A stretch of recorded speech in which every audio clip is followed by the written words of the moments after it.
Kasi kaya napansin mo yung mga palakpak nila, si Simple ang tawag. Kasi mga sosyal ang mga audience natin ngayon. Oo, grabe lahat sosyal. Hindi sila yung mga, hindi sila gano'n. Hindi mo, gaganda, ang yayaman. Correct. Diyos ko, ang mga kaserola sa bahay, salad master. Correct. At ang walis, inutusan lang, walis. Gano'n.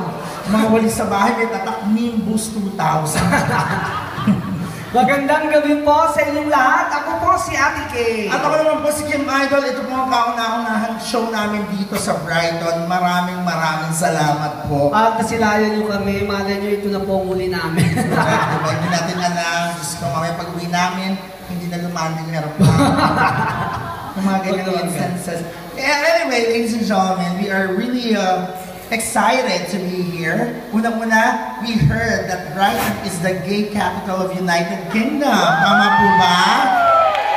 Kaya, ang nakikita natin ngayon mga gay. Correct. Mukha lang silang mga babae. Kumbaga, teritoryo mo to, Ate Gay. Ganyan naglakad-lakad na si Ate Gay. Ganyan sa Dalampasigan. Nagpa-picture na ako sa mga pebbles.